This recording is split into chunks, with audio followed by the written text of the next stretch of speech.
Click the subscribe button, hit the bell icon to never miss another update. Assalamu alaikum and welcome to Quran Time with Nuria, where we explore the Quran and the interesting stories inside the marvelous book. In continuation with the previous part, the permission for temporary marriage, muta, is explained in detail. Allah also illustrates the responsibilities of a man towards his wife and how he should conduct himself in the household.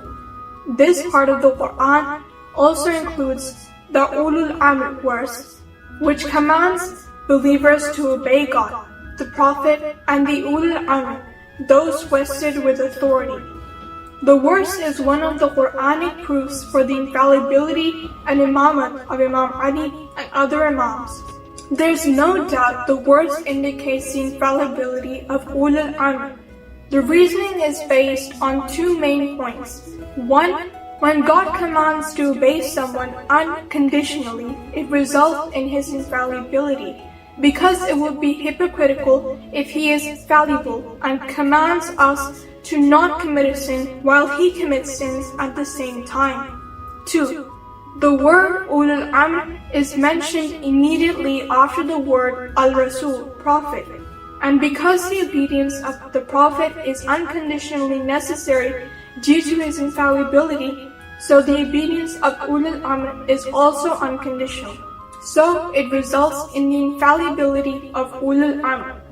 Jabir ibn Abdullah al-Ansari says, when the verse was revealed, I asked the Prophet, we know God and His Prophet, but who are ulul amr, that God attached their obedience to your obedience? The Prophet said, they are my successors and imams of Muslims after me.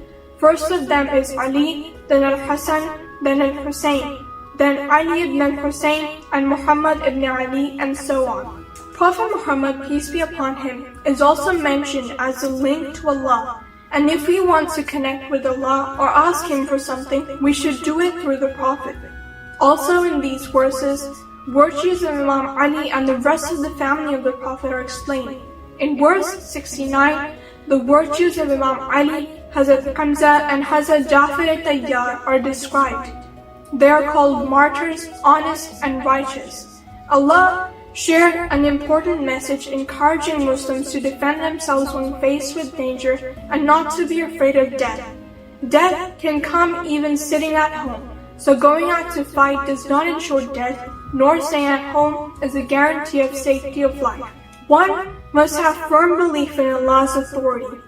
Hypocrites were condemned in these verses, and a warning was given to the Muslims by condemning the hypocrites that, O Muslims, beware, they want to make you a disbeliever in their own way.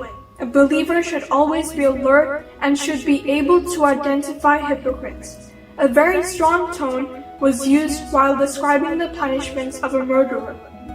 Allah states that the one who kills a Muslim intentionally will always burn in hell. An incident is also mentioned where a man who was apparently a Muslim but in fact a hypocrite committed theft and blamed it on a Jew. The incident reached the Holy Prophet.